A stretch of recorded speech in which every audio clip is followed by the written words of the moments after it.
Good evening, everyone. On behalf of the City of Portsmouth, I want to welcome the triumphant return of the Chautauqua to our area.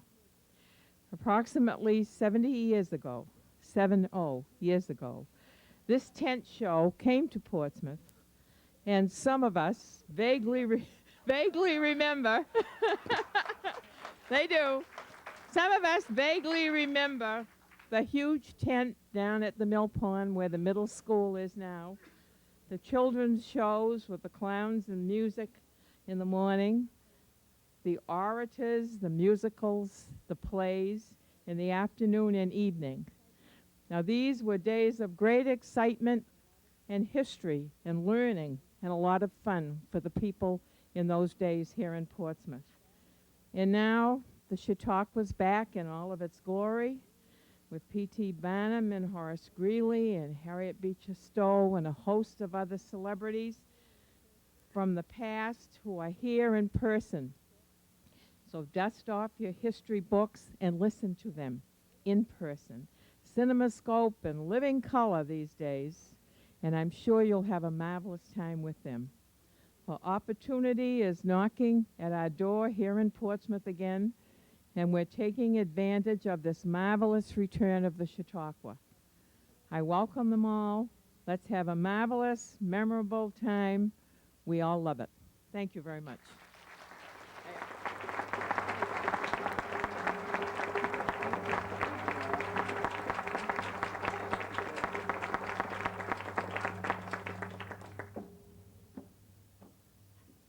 You're welcome. Wonderful. Okay, dear. Good evening. I'm Elaine Krasker, a member of the board of the New Hampshire Humanities Council. And on behalf of the council, it's my pleasure to welcome you to the opening night of Democracy in America.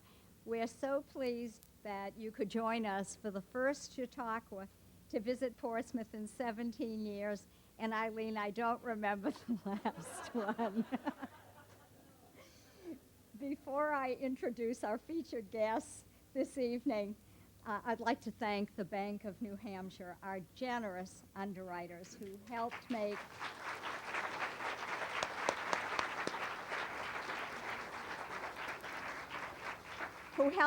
these 4 wonderful days possible. If they've come up from the other tent, and I hope they have, please could Nom Bilodeau and Scott Bacon stand up to receive our thanks. Many, many thanks.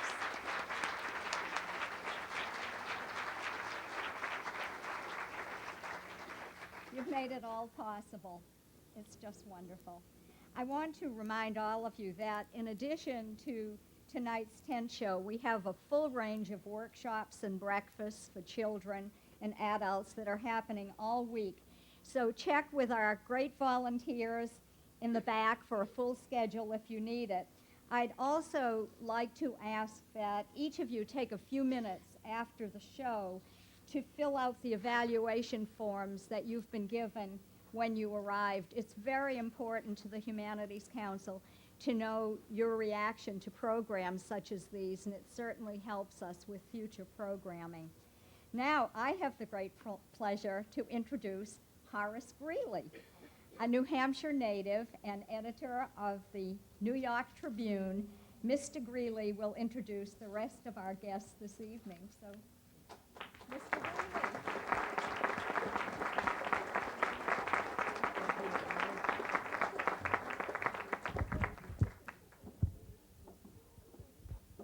Thank you, Elaine, and thank you, Mayor Foley. You all deserve commendation this evening for choosing this venue to attend rather than the saloon or the gambling hall. I see there are quite a few of these establishments in your town, something that needs correcting, reforming. But on behalf of my fellow travelers from the 19th century, I'd like to welcome you all to our Chautauqua. Tonight and for the next 3 nights, we will transport you to the United States of America 150 years ago. You will meet personalities who have shaped your world and many of the ideas that you may take for granted. Now, we are not preserved cadavers of any sort, as you can see, not living fossils or relics. We are living, breathing human beings full of pride and prejudice and our own contrary notions about the way that things should be run. We are alive, no less than any of you are alive. And we come to you with a program called a Chautauqua. It is a humanities program, which means that we encourage you to ask questions, to listen critically, to compare your viewpoints with ours, and contrast your times with the times of which we will tell you. Now, the way we'll do this is simple. Each evening, you will hear a brief address, an appetizer, if you will, from one of us. And then we get to the meat of the evening, your chance to ask questions, to raise further topics for discussion. This is a democratic forum, which means that you are as much a part of it as we are. And we believe that you will be able to find points that you will agree with us as well as disagree with us, for we don't always agree with each other. Tonight, Alexis de Tocqueville. Tomorrow night, for example, a woman with whom I have had many disagreements, Fanny Wright, who belches about her opinions about women's rights and free love and so forth. But I should leave that alone for now. You can visit with her tomorrow night, along with Harriet Beecher Stowe, author of Uncle Tom's Cabin. Then on Friday night, Mariah Stewart, early speaker on women's rights, and a distinguished visitor from Argentina, Domingo Sarmiento. And then on Saturday night, you will hear more from myself and from my good friend, Phineas T. Barnum. So we hope you'll come back every night. Now you can learn more about us from your reading material here, the Democracy in America Reader and the tabloids, fine example of the printer's art. And also, although Barnum disagrees with this policy, they are distributed to you free of charge. So please take them home.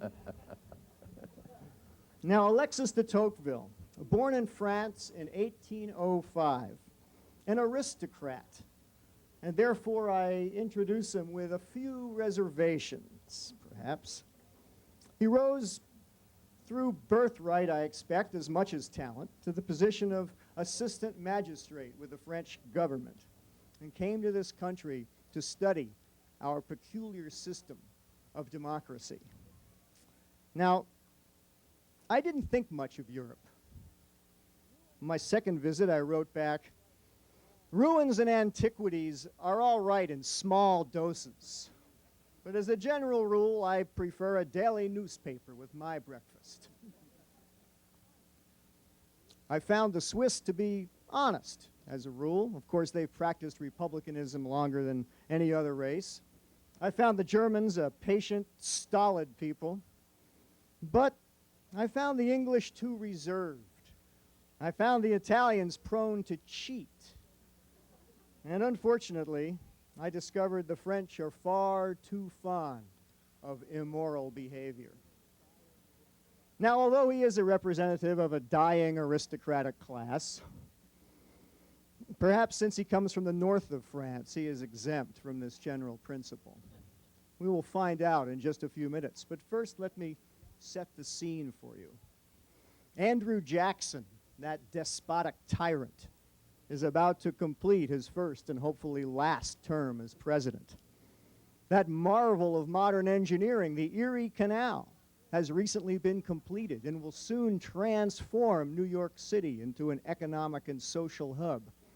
Opportunities abound in the frontier states such as Ohio, and everyone is making plans to move there. Last year, Nat Turner led a slave rebellion, which shocked and dismayed the southern slaveholders and traders. And they find themselves increasingly on the defensive. South Carolina has claimed the right to nullify any federal law it chooses. And they refuse to enforce the national tariff, which I don't have to remind you protects the industries of New Hampshire from the rapacious effects of so-called free trade. He has traveled in our country for 10 months, After breakfast tomorrow at Café Brioche, he will return to France with 14 journals full of notes, observations, and interviews. He is overwhelmed. However, tonight he is eager to share with you his insights and once again ask some of the questions that have fascinated him since his arrival 10 months ago. Ladies and gentlemen, Alexis de Tocqueville.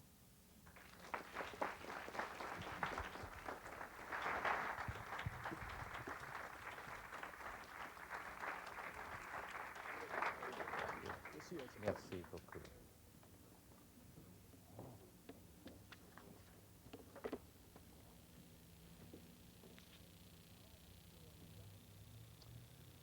Bonsoir, messieurs et mesdames. Bonsoir. It is wonderful to be here. I am reluctant to be leaving this wonderful country of yours. For 10 months now, Gustave de Beaumont and I have traveled through your country in many different places, and we have had marvelous experiences, unbelievable for us. We have come, well, we told our government it was to study your prisons, the most advanced and the most progressive of all institutions in the known world.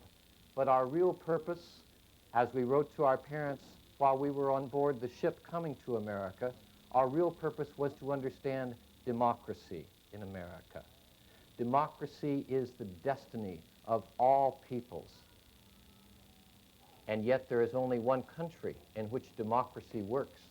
That is America. We came in order to understand why it is that democracy works in America and what we in France need to do in order to achieve a democracy that would be successful. This has been the most important 10 months of my short life, and I am delighted to see you and have a chance to share with you some of my thoughts. As Monsieur Greeley, who disagrees with me on many things, you understood, said, I have 14 journals simply of notes that I have taken from talking with many of our leading citizens and from trying to gain from them an understanding of what this strange government of yours is. In addition, we have many books. We visited your libraries. We talked to many of your leading citizens. Francis Lieber in Boston offered us his brand new edition of the Encyclopedia Americana, and we are taking that back to France with us. Jared Sparks has written extensively for us about the New England townships and the democracy that exists there. We are extremely grateful for all of the privileges that you have shown us. It is with some reluctance that we leave tomorrow. Our hope is to write a book about democracy in America, an analysis, if you will, that will explain democracy to the rest of the world, that will explain why it is that American democracy works while the rest of the world, and in particular my native country of France, has difficulties. You see, to understand why democracy has such importance for me, perhaps it is best if you understand that I was born Alexis Charles Henri Clerel de Tocqueville. I was, as Monsieur Greeley said, a member of that French aristocracy. Our people had given France its leadership for centuries, as well as its monarchy. But 40 years ago, as you know, in our country there was a revolution which claimed to be democratic. And yet in the name of democracy, the new leaders of France carried to the guillotine scores of members of the aristocracy and the king himself and killed them. 5 members of my own family were killed in the guillotine. And my parents would have been killed as well had not Maximilien Robespierre fallen in 1794. So you see, democracy has a special importance to me. I understand. It is our destiny. And yet, democracy can bring good or evil. It is our choice. How is it that you Americans have chosen well, when in France there has been nothing but chaos and revolution and despotism? You see, then, why it is important to us. When I came to America, no novelty struck me with greater force than the equality of condition. Everywhere I looked, Beaumont and I saw equality in your society. There was equality in the voting booth. There was equality on the street. There was equality even from your servants, who refused to be called servants. They said, "We are help." And when dinner was served, if a seat was available, they sat with us. A true equality, an amazing equality. There was equality in the street. People would shake hands no matter from what station they came. I even saw equality in the courtroom when I saw a prosecutor shake hands with a prisoner. Mon Dieu, how can one explain this?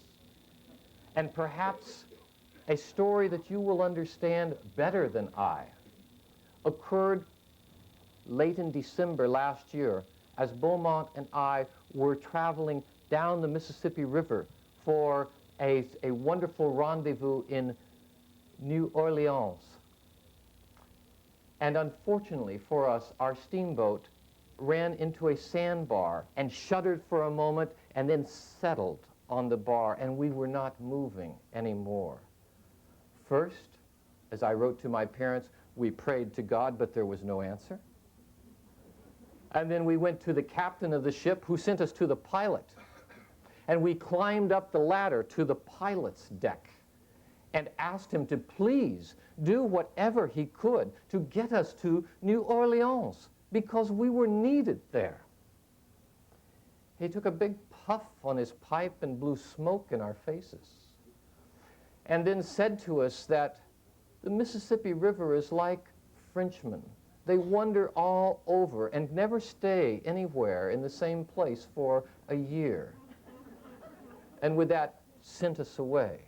You can understand, as I wrote to my parents, that in our country, in France, such insolence would be swiftly punished. But in America, this was democracy. Why then, I asked myself, are you so equal? Josiah Quincy, the president of Harvard College, helped me in trying to understand an answer to this question, that you were equal. You had democracy before your revolution. In this you were indeed fortunate. The revolution did not change your manners, your mores, your ways of life, your style. The revolution simply brought into completion what you had already been. You were born equal. And I mean that historically as well as individually. You see, when the first Englishmen came to this country, they came carrying with them a desire for equality, a spirit of freedom, as well as a spirit of religion. How fortunate you are. If only you could understand. In my own country, religion is in conflict with the new government, and religion continues to fight with it. But in this country, the spirit of religion and the spirit of freedom are one. They work together. If France could have this experience, we would be much the better. You are very fortunate. Religion is simply one of many examples of the way of life that you have, what I call mores or manners, that explain the democratic tendency in your society. Democracy is everywhere. Equality of conditions is everywhere. And yet, Perhaps it sounds like I come only to praise democracy. There are many effects of democracy, some good, some perhaps the next country which experiences democracy will wish to change. I see certain effects of democracy in America that I think are important for my fellow Frenchmen to understand. Democracy has the effect of breaking the bonds that once held people together. It sets men alone and apart. And when they are alone and apart, they exist in what appears to me an entirely new relationship. People are set back upon themselves. They no longer are connected to others in their society. Know what to say to this new relationship. There is no word in my language, perhaps something like individualism may describe what exists in this new democracy of yours. I saw democracy in its extreme form in the frontier state that Monsieur Greeley spoke of Ohio. There, everyone had come recently, and no one intended to stay. And why were they there? To make money. It was when there were no connections in society, it was people thrown back upon themselves, each one seeking to find some way to prove that he was better or superior or have some kind of advantage over others. There was a restlessness throughout society. I wrote a note to my parents that's in my journal. Let me see if I can find it for just a moment. In Ohio, I wrote, everyone has come to make money. No one has been born there. No one wants to stay there. There is not a single, absolutely not a single man of leisure. The whole of society is a factory. More than anywhere else in Ohio, there are no general rules. Ranks are mixed up there. Even rules of behavior seem uncertain there. No one has had the time to gain a position, a political or social standing there. The people escape from all influences. Democracy there is without limits.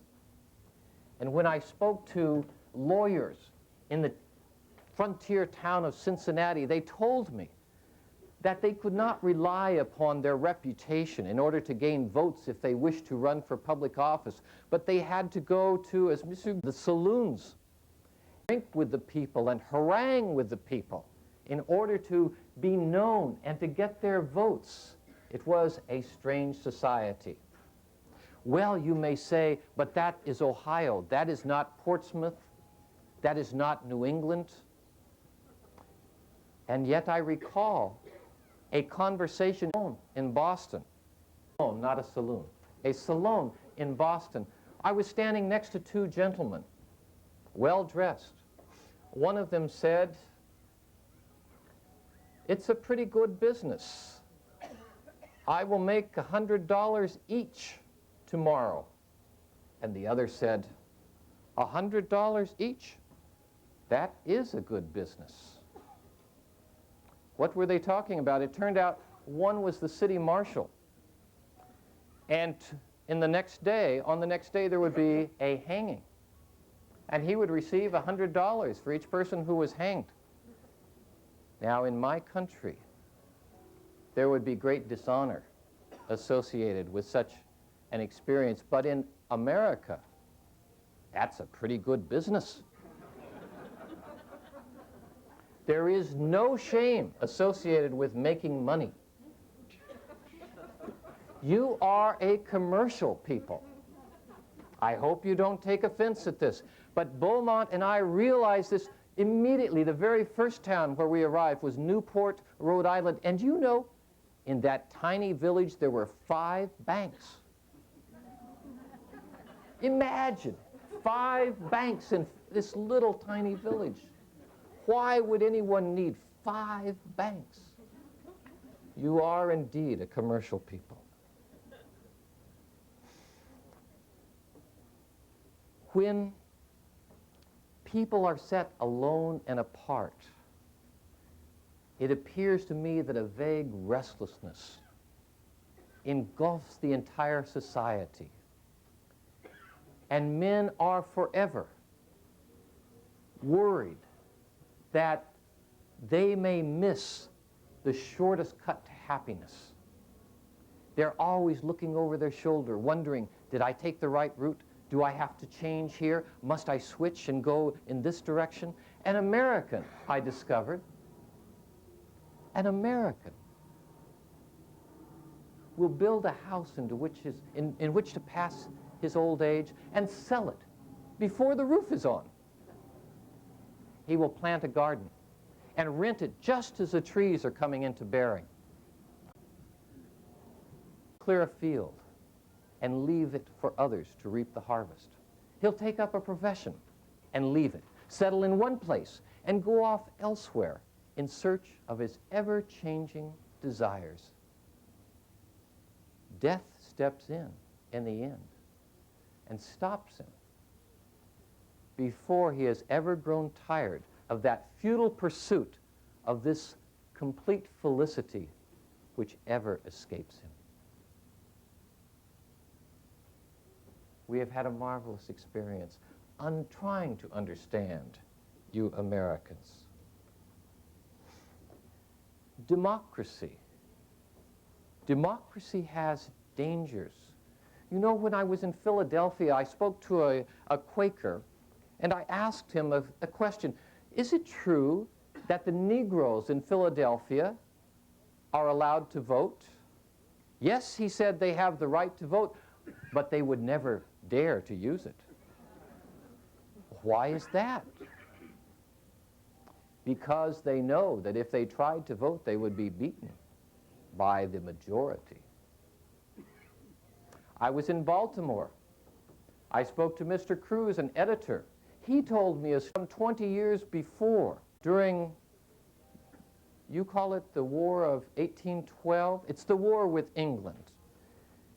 That there was an editor in Baltimore who dared to speak out against the war, and the mob came, not only to smash his printing press, but to take him as well. He and several friends sought refuge in the city jail, but the mob came to the jail and took him and his friends out and hung them. What am I speaking about? What is the meaning of this? In a democracy, I perceive there is something that may be called a tyranny of the majority. All countries which are concerned about democracy need to consider the possibility of a tyranny of the majority. It seems to me that it comes in several different forms. The most likely is when the majority uses its power to ride roughshod over the rights of a minority. But there are other forms as well.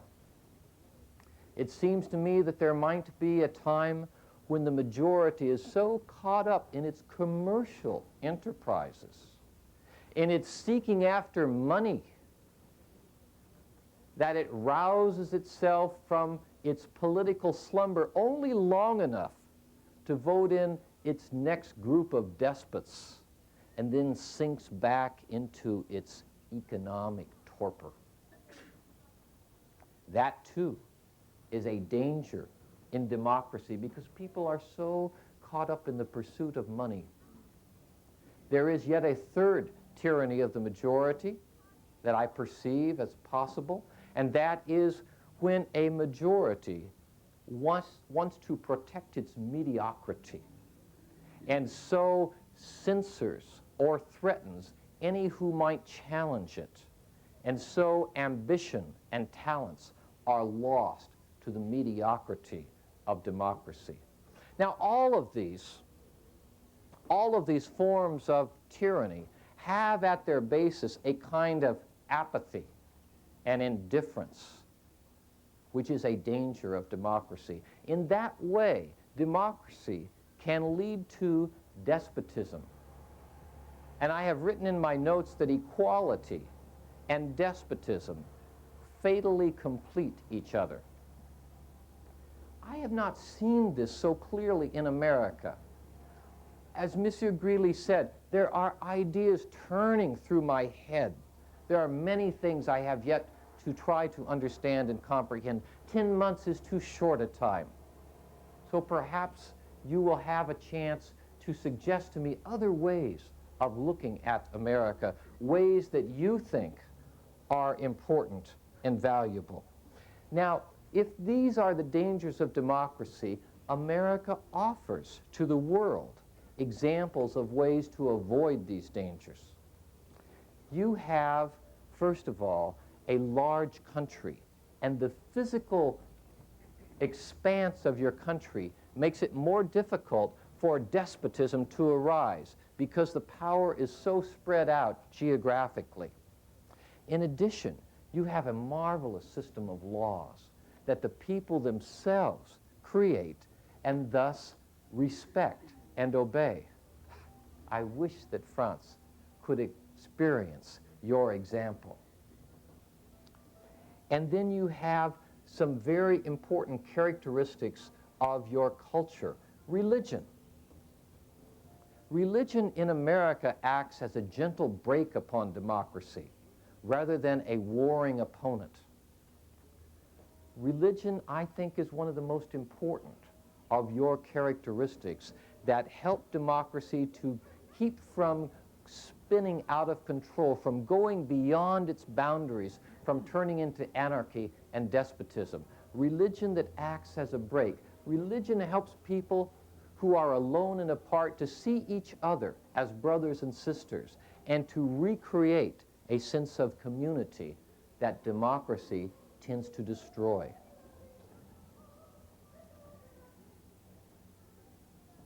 I also noted, and Monsieur Greeley is always appreciative when he hears me say this, that there is a marvelous freedom of the press in America. But he's not so happy when I must admit that it is not so much what the press does that endears it to me, but rather what it prevents. The press prints many lies. Editors, I have noted, although I have not identified Monsieur Greeley by name, are often a scurrilous sort. But it is what they prevent that is important. The press acts as a watchdog upon politicians and exposes their frailties to the people who can then use the information to make better choices. I think you are very fortunate to have this freedom of the press. Perhaps the most important of these characteristics that limit democracy is the existence of voluntary associations. This came to me with such force when Beaumont and I found ourselves quite by accident in the city of Albany last July 4th. July 4th is, of course, your Independence Day and a day of celebration. We had not expected to be there, but as we were eager to see what was the meaning of this celebration that you had. If it were France, we would expect to see that in this, the capital of the great state of New York, there would be a large demonstration of the military strength and power of the state. We would expect to see the great leaders of the state government and large groups of military. And if we had been in France, this would be the kind of celebration that we would experience. How wrong we were. There were a few ragtag members of the militia out of step and wandering across the street. And the most important effect upon us was people turning out in numbers, carrying banners and signs. Association. Association of butchers, association of printers, association of shopkeepers, association of, and so on, and so on. Voluntary associations. My great fear of democracy is that it spreads people apart, but associations bring them together, give them a purpose, give them a reason for being together, and when they are together, they learn that in order to accomplish tasks, they have to reduce their own individual selfish desires. Associations seem to me to be at the center of understanding how your culture makes democracy work. There is one last aspect that I will quickly mention. It's something I didn't expect to see at all, and I had no words for it. I've tried to call it self-interest rightly understood, which simply means that as Americans, you understand that your aggressive desires, pursuits, that restlessness that I described, all has to be contained in some way in order for society to accomplish its goals. There is a willingness, while at the same time you exalt individualism, there is a willingness to contain it and to acknowledge the importance of social goals and social undertaking. If someone were to ask me, you might be curious, what is the chief cause of the prosperity and the growing power of the United States? I would say, after some study, that it is the superiority of the women.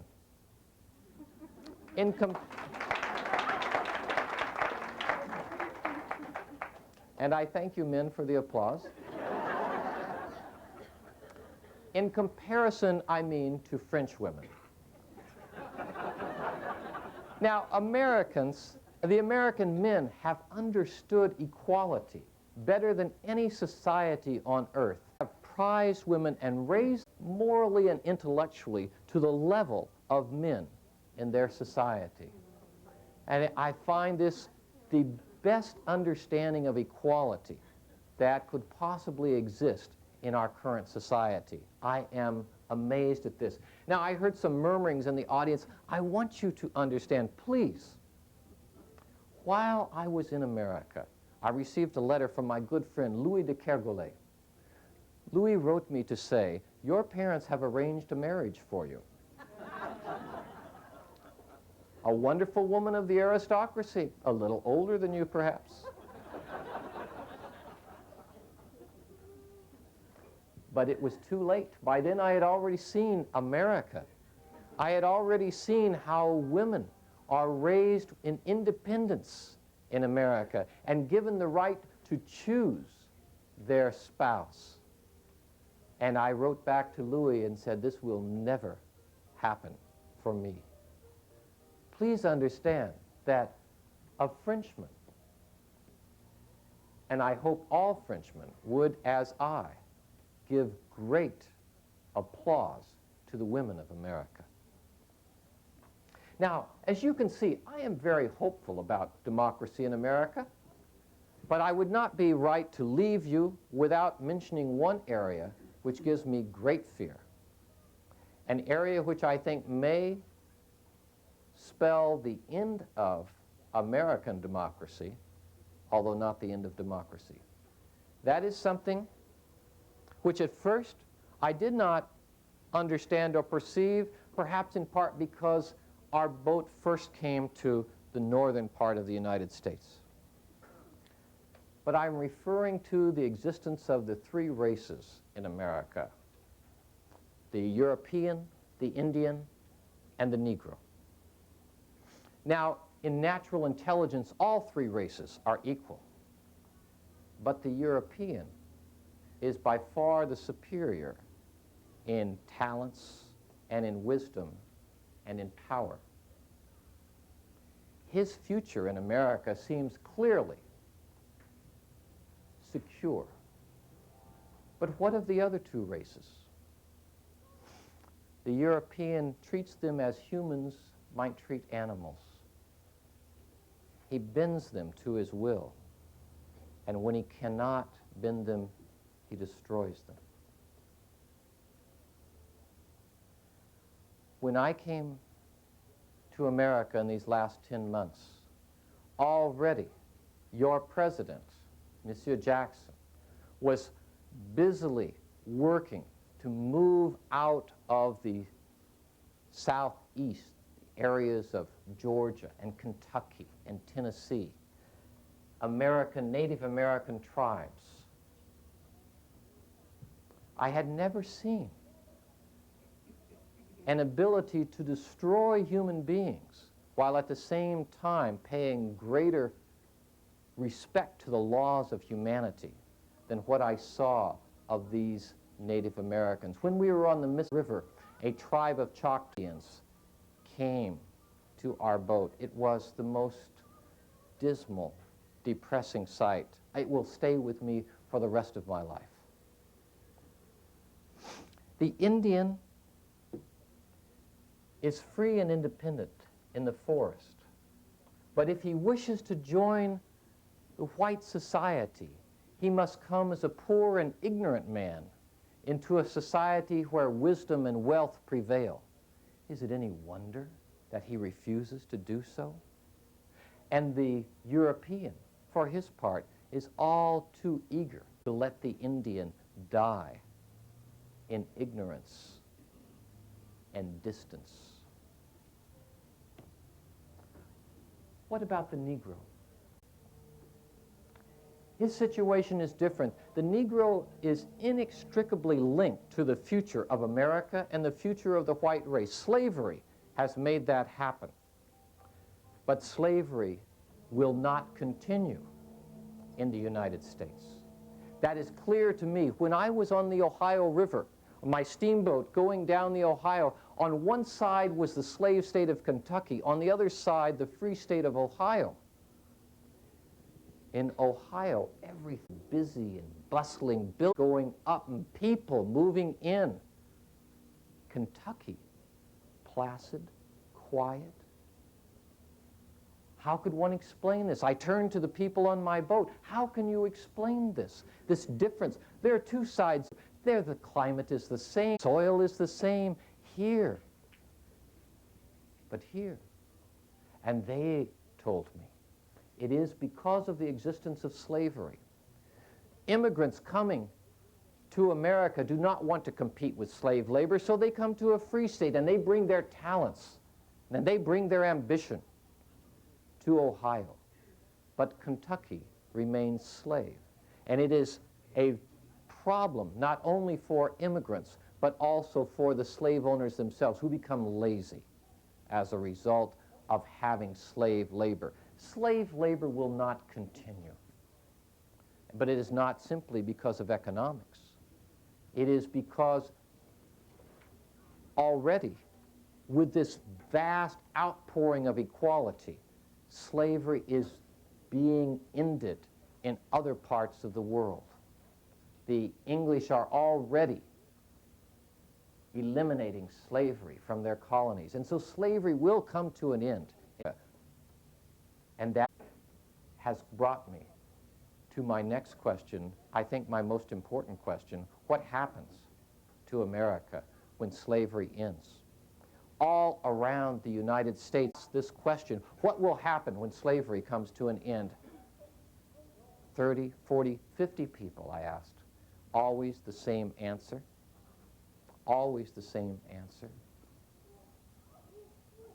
The answer I hoped for was not the answer that I heard. I hoped to hear that Negro and whites would learn to live together and to share equality. But I was told repeatedly that there would be a race war, that Negroes and whites could not live together. My American correspondents told me, who would win this war? I don't know. It seems clear that the Europeans would again have the advantage. And yet, in the South at least, the blacks would be more numerous and put arms in the hands of a desperate people. And who knows what the outcome could be. And so I say that the greatest danger to America is the presence of the blacks on their soil. That remains true today and may, after all of the great accomplishments that America has given to itself and to the world, it may cause the downfall of America.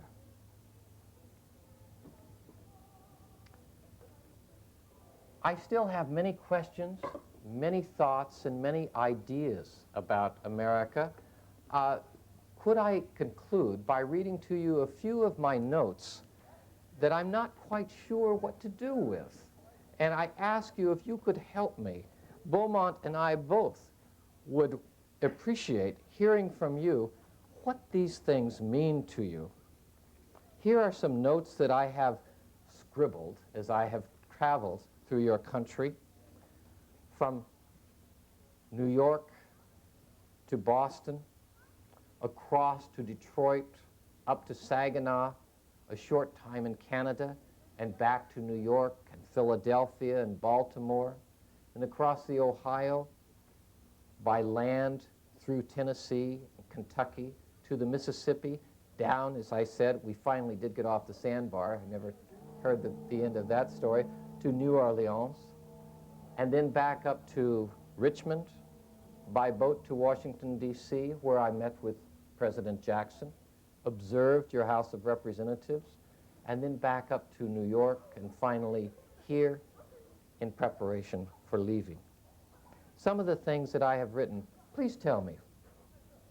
It is odd to watch with what feverish ardor the Americans pursue prosperity, and how they are ever tormented by the shadowy suspicion that they may not have chosen the shortest route to get it. I wrote about America one night. Their life is so practical, so confused, so excited, so active that little time remains for them for thought. Men will never establish any equality with which they can be contented. The desire for equality always becomes more insatiable in proportion as equality is more complete. The closer you get to equality, the more insatiable the drive for it becomes. A very curious comment. I don't know what to do with this. I wrote, I have shown how democracy destroys or modifies those various inequalities which are in origin social. But is that the end of the matter? May it not ultimately come to change the great inequality between man and woman, which has up till now seemed based on the eternal foundations of nature? As you can see, the experience of America has shaken to the foundation my understanding of the differences in human society.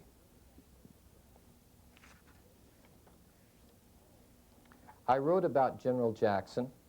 Those of you, like Monsieur Greeley, may appreciate this. General Jackson is a man of violent character and middling capacities. Nothing in the whole of his career indicated him to have the qualities needed for governing a free people. Moreover, a majority of the enlightened classes in the Union have always been against him. Who then puts him on the president's chair and keeps him there still?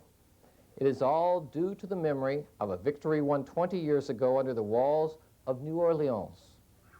But that New Orleans victory was a very commonplace which could attract prolonged attention only in a country where there are no battles. And also, soon after I was in Washington, I wrote, when one enters the House of Representatives in Washington, one is struck by the vulgar demeanor of that great assembly. One can often look in vain for a single famous man. Almost all of the members are obscure people whose names form no picture in one's mind. They are mostly village lawyers, tradesmen, or even men of the lowest classes. In a country where education is spread almost universally, it is said that the people's representatives do not always know how to write correctly. calm times in America, public office offers little attraction to ambition. In the United States, it is men of moderate means and moderate pretensions who engage in the twists and turns of politics.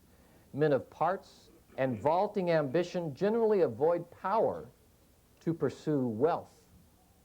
The frequent result is that men undertake to direct the fortunes of the state only when they doubt their capacity to manage their private affairs.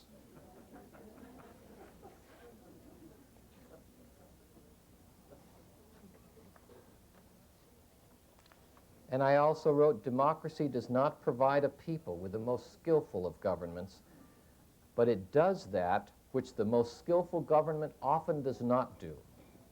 It spreads throughout the body social a restless activity, superabundant force, and energy never found elsewhere, which, however little favored by circumstance, can do wonders. These are its true advantages. And correct me. I wrote, in France, we are worried about the increasing rate of suicides. In America, suicide is rare, but I am told that madness is commoner than anywhere else. I've thought about this. In democratic times, enjoyments are more lively than in times of aristocracy, and more especially, immeasurably greater numbers taste them. But on the other hand, one must admit that hopes and desires are much more often disappointed. Minds are more anxious and on edge, and trouble is felt more keenly. As you see, I leave America, not only America incomplete, but my understanding of America incomplete. And I am very grateful to have this opportunity to share with you my thoughts and to gain your own thoughts as well. I hope you have some suggestions, some questions, or some comments that will help me make my book about democracy in America a much better book. Thank you very much for your attention.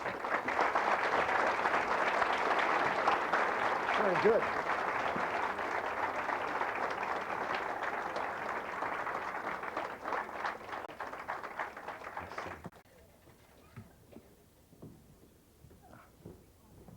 Thank you, Monsieur de Tocqueville.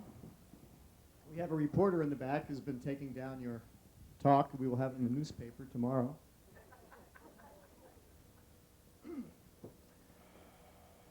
It's your turn now. And while you're thinking of perhaps a question you wish to ask or a matter you wish to raise with Monsieur de Tocqueville, I'll just mention briefly that I was in a Paris jail for 2 nights, my second visit to the country. And a friend of mine came much aggravated and said, "Friend Greeley, what are you doing here? Why are you here?" And I explained it was having to do with the Crystal Palace exposition, of which I was a director, and one of the artists, a French sculptor on exhibit, did not think his bills had been paid on time, so he had me seized by the magistrates and taken to jail. My friend heard this and said, "Ah, thank goodness it is a matter of money. It shall be settled easily. If it was politics, it would be far more difficult."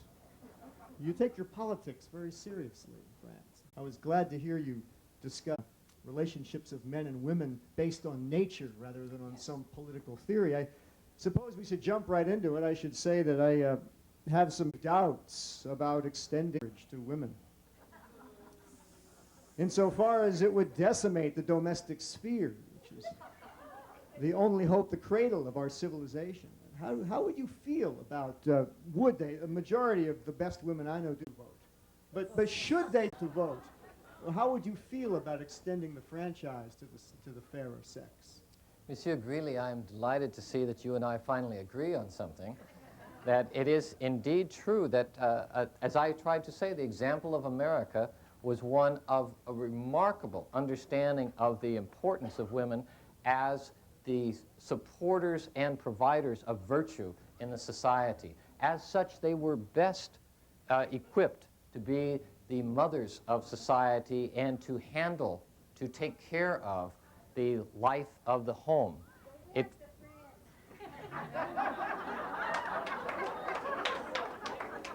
Monsieur Greeley, can you help me with this? I believe the comment was, return to your native land and rejoin your dying aristocracy. Do you wish to pursue this further? I would ask you to try to understand that America has understood better than any other country what equality represents. That in my own country, as I tried to point out to you, women raised as chattel. Their decisions are made by their parents. Who gets married to whom is decided by the parents. In America, women are raised with a remarkable independence. If you look at all the other countries of the world today and compare it to America, how can you be anything but amazed at the degree of independence and equality that women experience in America? I will go back to France, but I take a great admiration for your women with me. We will read your book. I'm sure it'll be excellent.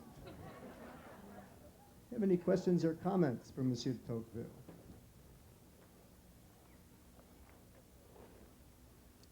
Monsieur Greeley, ici?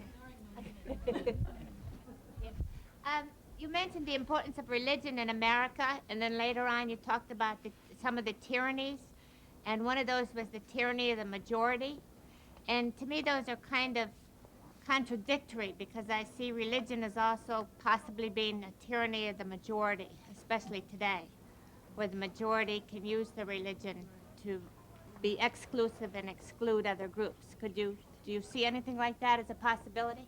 Is that question audible to everyone? The question, and please correct me if I rephrase it incorrectly, is that Monsieur Tocqueville has discussed the tyranny of the majority, and would he foresee religion contributing to a tyranny of any sort if this religion is held by the majority of, let us say, Americans in a certain region?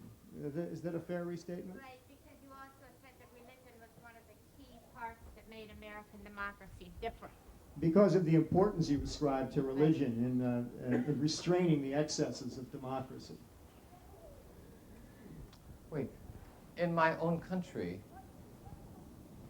religion has been divided between two groups, Protestants and Catholics, and wars have gone on between the two. When there are only two religions, as Josiah Quincy reminded me, when there are only two religions, the people will fight with each other.